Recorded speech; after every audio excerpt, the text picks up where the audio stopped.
Assalamualaikum warahmatullahi wabarakatuh dan selamat sejahtera. Hari ini kita sambung lagi pembelajaran sains tingkatan 4 bersama saya Cikgu Taufik Ibrahim. Hari ini tajuk bab 4 teknologi hijau dan melestarikan alam. Subtopik 4.4 sektor pertanian dan perhutanan. Okey, so kita tengok yang pertama sekali ialah objektif pembelajaran. So 4.4 sektor pertanian dan perhutanan, standard pembelajaran ialah yang pertama, menerangkan isu sosio-saintifik dalam sektor pertanian dan perhutanan. Kita akan rungkai apakah isu-isu sosio-saintifik dalam sektor pertanian dan perhutanan. Dan yang kedua ialah untuk mewajarkan aplikasi teknologi hijau dalam menangani isu sosio-saintifik sektor pertanian dan perhutanan. Kita nak tengok apakah cara-cara untuk mengatasi masalah isu-isu sosio-saintifik dalam sektor ini menggunakan aplikasi teknologi hijau. Okey, kita tengok dahulu kepada apakah isu-isu sosio-saintifik dalam sektor pertanian dan perhutanan. So yang pertama sekali, yang paling paling glamour sekali isu sosio-saintifik dalam sektor ini ialah isu pembalakan. Okey, isu pembalakan ini menjadi antara isu yang panas di semua negara kerana pembalakan ini merupakan ekonomi yang sangat penting bagi sesebuah negara untuk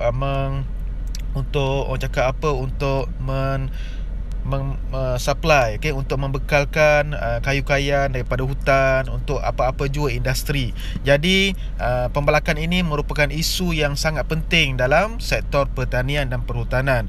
Okey, jadi hutan ini merupakan peparu bumi. Okey, kita andaikan hutan ini sebagai peparu bumi kerana apa? Kerana hutan ini antara salah satu sebab dia menjalankan proses fotosintesis, yang mana proses fotosintesis tumbuhan ini menyerap karbon dioksida dan membebaskan oksigen. Macam peparu kita lah. Peparu kita ni, kita sedut udara, dalam udara ada oksigen sampai ke alveolus dalam peparu. Jadi oksigen tu akan dihantarkan ke seluruh badan. Sama juga dengan hutan yang merupakan peparu bumi yang membekalkan sedikit sebanyak gas oksigen yang berada di atmosfera ataupun udara bumi. Jadi pertukaran gas berlaku semasa tumbuhan menjalankan proses fotosintesis. Dan apabila pembalakan berlaku, maka banyaklah hutan-hutan digondolkan, pokok-pokok ditebang, dibersihkan pokok dan sebagainya. Hutan pun banyak ditebang. Tengok dalam gambar rajah dekat bawah ni, ini merupakan salah satu aktiviti pembalakan di mana dekat sini atas bukit semua pokok-pokok ditebang. Jadi ia akan mengganggu kitaran gas yang berlaku di bumi, iaitu gas oksigen yang dihasilkan daripada proses fotosintesis oleh tumbuhan. Okey, yang kedua ialah pembakaran terbuka. Amalan menebang dan membakar hutan untuk aktiviti pertanian boleh menyebabkan jerebu dan pemanasan global. Jadi ini merupakan salah satu cara yang mudah bagi petani-petani, pekebun-pekebun ataupun yang mempunyai ladang-ladang yang besar. Mereka tak nak guna kos yang tinggi sangatlah. Kalau kita nak cabut satu-satu pokok, makan kos, makan masa dan sebagainya. Jadi mereka menggunakan jalan pintas yang sangat mudah, yang sangat murah, iaitu bakar sahaja. Jadi menyebabkan hutan-hutan ni dibakar, kadang-kadang melebihi kawasan yang sepatutnya. Terbakar pula hutan-hutan yang berada di sekitar kawasan-kawasan itu. Jadi inilah yang menyebabkan jerebu dan pemanasan global. Jadi macam kita lah, kita ni boleh dikatakan setiap tahun akan datang masalah jerebu disebabkan oleh pembakaran terbuka yang dilakukan oleh negara-negara yang berada di sekitar kita. Tengok gambar rajah dekat bawah tu. Yang bawah tu ialah negara di India. Itu ialah Gate of India di India lah. Itu kawasan jerebu dan kawasan yang tak ada jerebu lah. Itu beza sangat. Okey. Alright, jadi jerebu pula. Pembakaran terbuka juga boleh menyebabkan memberi kesan kepada flora dan fauna, iaitu terutamanya binatang-binatang yang berada di dalam hutan. Jadi hidupan liar ni akan kehilangan habitat semula jadi. Okey, so apabila berlaku pembakaran, jadi kadang-kadang habitat asal haiwan dalam hutan tu akan terganggu lah, disebabkan oleh api-api dan sebagainya, boleh memusnahkan dia orang punya habitat dan sebagainya. Kadang-kadang boleh membunuh haiwan-haiwan yang berada di dalam hutan. Itu sangat bahaya. Isu yang ketiga ialah penerokaan hutan. Okey, penerokaan hutan. So penerokaan hutan ni ada dia punya fokus lah. Antaranya ialah yang pertama, penerokaan hutan ini dilakukan untuk menjalankan aktiviti pertanian, untuk menjalankan industri perabot, untuk ambil kayu-kayu daripada pokok, dan juga untuk kita buat penempatan untuk masyarakat ataupun penempatan untuk penduduk-penduduk. Jadi berlakulah penerokaan hutan. Kadang-kadang tidak terkawal sampai hutan atas bukit pun kita tarah. Itu yang sangat bahaya. Okey. Jadi penerokaan hutan ini boleh menyebabkan tanah runtuh, banjir besar dan kepupusan flora dan fauna. Macam mana boleh menyebabkan tanah runtuh? Okey, kalau di lereng-lereng bukit, di gunung gandang dan sebagainya, kehadiran pokok-pokok ini yang berada di bukit-bukit ini, mereka mempunyai akar-akar yang kuat, dan akar-akar tersebut akan mencengkam tanah-tanah supaya tak runtuh. Jadi apabila kita tebang pokok-pokok besar itu, jadi akar pun mati, akar pun tak ada siapa yang nak cengkam tanah, maka berlakulah tanah runtuh. Mudah berlaku tanah runtuh. Sebab itulah di lereng-lereng bukit ni, kalau tak ada pokok-pokok yang berada dekat situ, mudahlah tanah tu untuk slide ataupun untuk runtuh. Okey, yang kedua, banjir besar. Macam mana? Banjir besar ni boleh berlaku apabila tiadanya kawasan-kawasan tadahan air hujan. So bukit-bukit yang ada di sekitar kita ni merupakan kawasan tadahan air hujan semula jadi yang Tuhan ciptakan. So bila kita musnahkan kawasan tadahan air hujan itu, air hujan yang turun tu boleh membawa kepada banjir besar, dan akibat daripada itu tanah runtuh, banjir besar boleh menyebabkan kepupusan flora dan fauna. So inilah kesannya. Okey, so tengok yang terbaru yang berlaku di negara kita beberapa tahun lepas, tanah runtuh di Lebuh Raya KL Karak. Berminggu-minggu Lebuh Raya ni ditutup. Jadi inilah puncanya ialah disebabkan oleh tanah runtuh. Okey, disebabkan oleh tanah runtuh. Seterusnya ialah isu yang seterusnya, penggunaan racun serangga, baja kimia dan pestisid yang digunakan oleh petani-petani, peladang-peladang. Ini juga boleh menyebabkan pencemaran sumber air dan menyebabkan tanah itu beresid. So bila tanah beresid ini boleh menyebabkan kualiti tanaman itu merosot. Kalau awak tengok dekat bawah ni, tanah tidak lagi sesuai untuk pertanian dan berlaku pencemaran air. Contohnya gambar kat bawah ni, tengok sawi tu. Okey, so sebelah kiri tu ialah kita tanam di kawasan yang sihat, so menghasilkan sawi yang bagus, hijau, besar dan sebagainya. Kalau tengok di sebelah kanan tu, ditanam di tanah yang beresid, boleh menyebabkan kualitinya terjejas dari segi saiznya, warna pun dia tak elok lah, tak sihat juga untuk kita makan. Kalau tengok di sebelah gambar kanan tu ialah akar, di sebelah kiri tu akar yang berada di tanah yang baik, yang kanan tu akar yang berada di tanah yang beresid. Dia juga boleh membatutkan pembesaran akar bagi tumbuh-tumbuhan. So sangat bahaya kalau kita tak bendung. Okey, yang seterusnya ialah sisa pertanian dan penternakan tidak diuruskan dengan baik. Bila berlaku lambakan hasil-hasil pertanian, kadang-kadang haiwan kita ternak tu dia mati dan sebagainya, kita tidak melakukan ataupun kita tidak menguruskan dengan baik sisa-sisa tersebut. Jadi ia juga boleh menyebabkan sisa-sisa ini berlambak-lambak dan menjadi pencemaran kepada alam sekitar. Dan apabila berlakunya lambakan sisa-sisa pertanian ni, dia boleh menyebabkan peningkatan vektor dan patogen yang boleh menyebabkan kesihatan manusia yang terjejas. Bila berlaku sisa-sisa makanan, sisa pertanian dan sebagainya, maka mudahlah patogen, vektor yang datang dekat situ, dan kesannya boleh menyebabkan kita punya kesihatan terjejas, dapatlah sakit malaria ke, sakit denggi dan sebagainya. Okey, seterusnya ialah pertambahan populasi manusia. Kalau tengok dekat sini, pertambahan populasi manusia ni boleh juga menyebabkan permintaan yang tinggi terhadap sumber daging. Menyebabkan permintaan yang tinggi terhadap sumber daging. So daging datang daripada mana? Datangnya daripada hutan. So berlakulah pemburuan-pemburuan dan sebagainya, menyebabkan flora dan fauna akan terjejas, dan juga menyebabkan najis haiwan.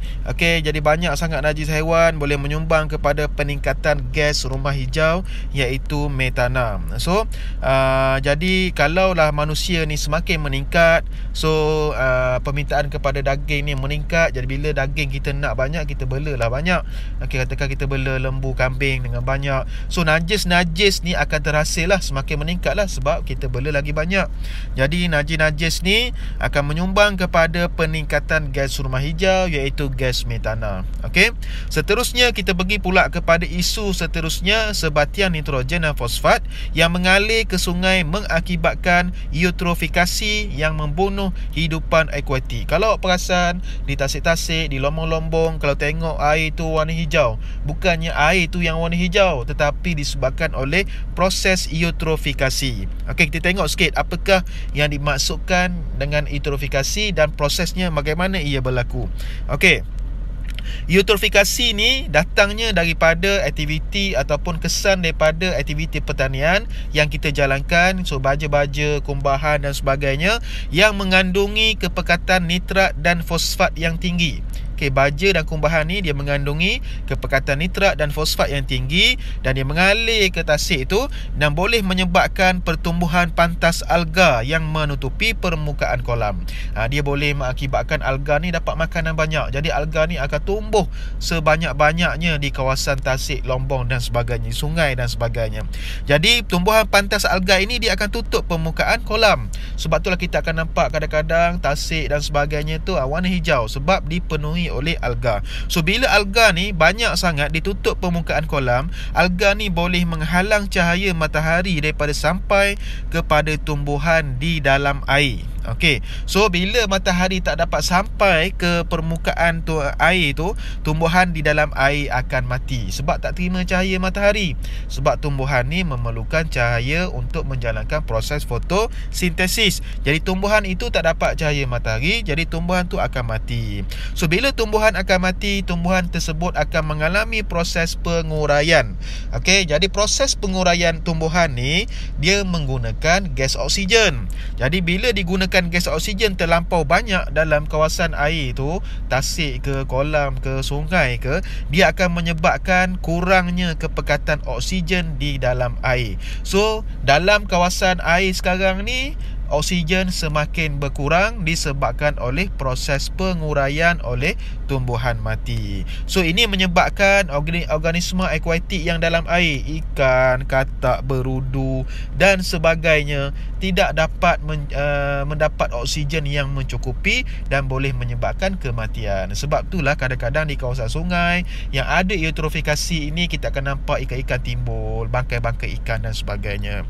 Dan ini juga kita panggil sebagai keperluan oksigen biokimia ataupun BOD ini meningkat. Jadi masing-masing serangga nak oksigen yang lebih dan tak cukup, matilah hidupan akuatik itu. Itulah kesan eutrofikasi kepada haiwan akuatik dalam kolam, sungai, tasik dan sebagainya. Okey, so kita bincang pula kepada faktor-faktor yang menyumbang kepada isu sosio-saintifik dalam sektor pertanian dan perhutanan. Apakah faktor-faktor yang menyebabkan isu tadi berlaku? Okey, yang pertama sekali pertambahan populasi dunia. Memanglah semakin hari semakin bertambah populasi dunia yang berada di bumi ini. Okey, jadi ia juga boleh menyebabkan isu-isu ini berlaku dengan pantas. Okey, yang kedua amalan pertanian yang tidak mesra alam. Okey, contohnya penggunaan racun serangga, baja kimia dan pestisida. Okey, jadi yang kita guna sekarang ni tak eloklah untuk tumbuhan itu dan juga tak elok untuk tanah, menyebabkan tanah berasid yang menghasilkan tumbuhan-tumbuhan yang tak berkualiti dan sebagainya. Okey, yang ketiga ialah kekurangan kawasan pertanian. So untuk negara-negara yang tak banyak tanah untuk kita bertani, untuk menanam pokok dan sebagainya, inilah isu-isunya, faktor-faktornya yang menyebabkan isu tadi berlaku. Okey, jadi sebab itulah kadang-kadang tak cukup kawasan pertanian, kita pergi gondolkan hutan untuk tanam macam-macam sebab tak cukup tanah pertanian. Okey, seterusnya ialah petani ingin hasil yang banyak dan lumayan dalam jangka masa yang singkat. Jadi petani-petani ni ataupun yang mempunyai ladang, kebun dan sebagainya nak hasil dengan cepat dan banyak.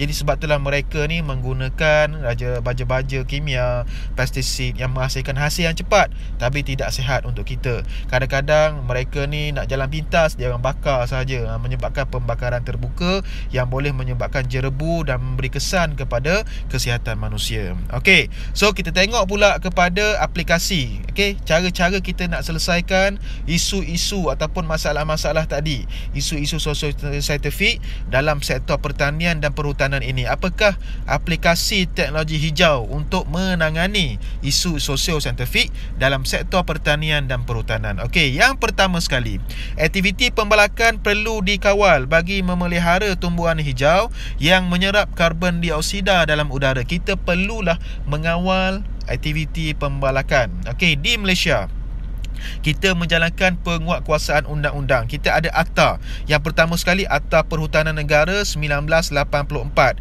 Akta ini boleh menyebabkan atau membolehkan penguatkuasaan dan tindakan perundangan diambil terhadap pesalah.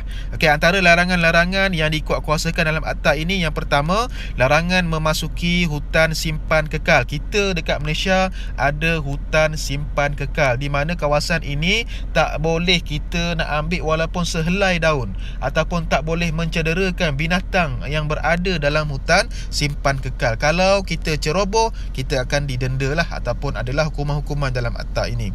Larangan menebang, memotong, menorah, mengelang, menanda pokok, semua tak boleh. Larangan membersih atau membajak mana-mana tanah untuk tanaman atau sebarang maksud lain, ini semua tak boleh dalam Akta ni. So baguslah tindakan ini. Kita dapat mengawal aktiviti-aktiviti pembalakan, kita mengawal penorokan hutan, kita mengawal juga aktiviti-aktiviti pemburuan haram dan sebagainya. Okey, ada satu lagi, Akta Perlindungan Hidupan Liar, yang ni pemburuan haram. Okey, 1976. Akta ini digubal bagi memastikan spesies hidupan liar yang ada di hutan Malaysia dapat dilindungi daripada kepupusan. Generasi masa hadapan dapat manfaat daripada hidupan liar tersebut. Jadi Akta ini mencegah pemburuan haram. Okey, di mana Akta ini dikuatkuasakan di mana-mana kawasan. Okey, dan dia akan dalam Akta ni dia akan senaraikanlah list apa haiwan-haiwan yang dilindungi dalam Akta ni. So tak boleh kita memburu haiwan-haiwan ini. Okey, sangat dilarang lah. Okey, seterusnya, penanaman semula pokok membantu mengekalkan kelestarian alam sekitar. Yang kita buat yang baru-baru ni, kempen penanaman 100 juta pokok yang kita jangkakan antara 2021 hingga 2025. Antara objektifnya mengajak masyarakat menanam 100 juta pokok menjelang tahun 2025, mempertahankan kekayaan alam semula jadi, memelihara kepelbagaian biologi. Okey, jadi inilah Malaysia ni nak kita, antara pemimpin-pemimpin Malaysia ni nak kita mengekalkan pengiktirafan ke atas Malaysia sebagai antara 12 negara mega diverse. Okey, maknanya yang mempunyai alam sekitar yang terjaga, haiwan, tumbuhan semuanya selamat dalam negara kita. So bagus kempen penanaman 100 juta pokok ini, yang kita boleh kita usahakan lagi, sebab kita pun melakukan aktiviti pembalakan. So kita tanam balik pokok-pokok yang kita tebang tadi tu. Itu ialah konsep dia lah. Okey, amalan pertanian organik. Okey, menggunakan baja kompos yang mesra alam. Tadi kita bincang guna baja kimia, racun serangga, pestisid, yang tu semua tak bagus untuk tanah-tanah. Jadi antara salah satu cara untuk memastikan tumbuh-tumbuhan tu berkualiti, tanahnya bagus, kita gunakan baja kompos yang mesra alam ini. Ini antara cara kita nak hasilkan baja kompos. Okey, ni tu contoh-contohnya lah. Okey, amalan pertanian organik lagi. Okey, yang kedua lagi, mengamalkan penanaman bergilir untuk meningkatkan nutrien tanah. Tanam bergilir ni adalah menanam secara bergilir di kawasan sama selepas pemungutan hasil. So kita dalam masa setahun tu kita dah dapat hasil, tanam benda lain pula, pokok kacang ke, lepas tu tanam pokok jagung pula, supaya nutrien tanah tu ditingkatkan. Okey, contohnya kat sini dimulakan dengan sayur jenis buah. Kita tanam sayur yang berbuah dulu, lepas tu tanam yang berbentuk kekacang, lepas tu yang berdaun pula sawi dan sebagainya, lepas tu yang jenis berakar pula lobak dan sebagainya. Okey, itu ada cara untuk meningkatkan nutrien tanah. Okey, antara kebaikannya ialah dapat mengawal perosak dan penyakit, membantu penyerapan nutrien sekata pada tanah, Dan yang penting sekali ke kacang itu menjimatkan pembajaan nitrogen. Sebab pokok kekacang ni dia ada proses yang kita panggil dalam tu ada nodul pengikat nitrogen. Dia boleh menyerap nitrogen secara direct. Okey, pokok kacang ni. Okey.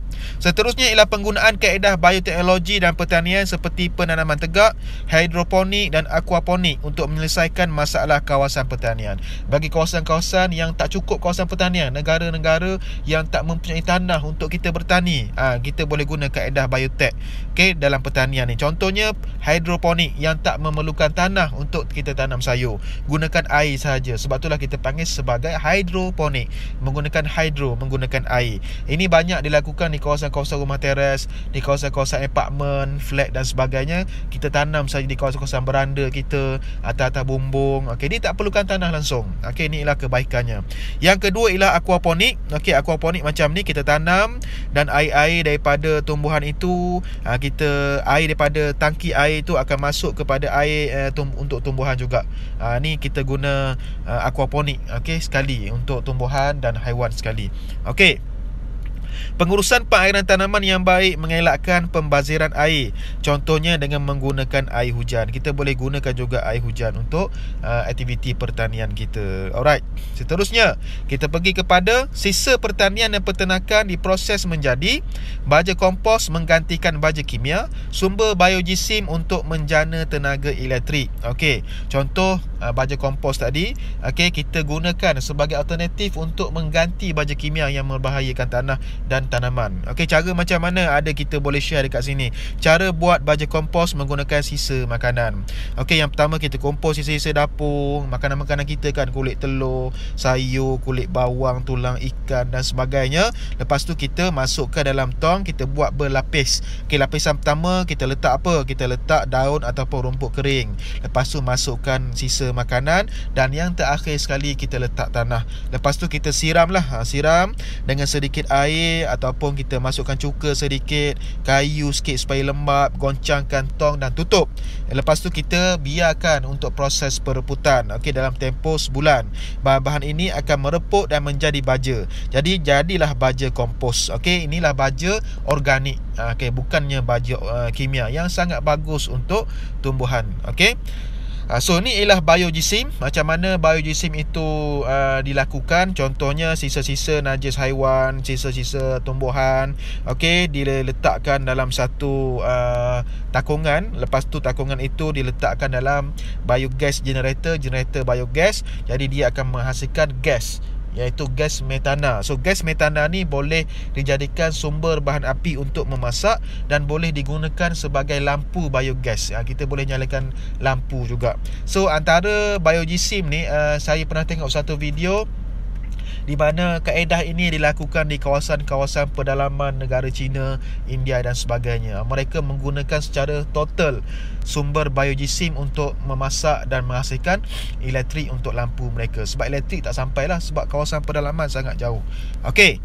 Jadi itu sahaja untuk bab 4.4. Boleh cuba jawab soalan yang saya sediakan di bawah ini. Dan jangan lupa tekan link di description video, cara cari soalan. Yang paling penting sekali, jangan lupa untuk subscribe, share dengan kawan-kawan. Ilmu yang bermanfaat ini boleh jadi ulang kaji untuk awak semua. Okay, dan juga saya ada page Facebook, like page Facebook, TikTok pun ada juga.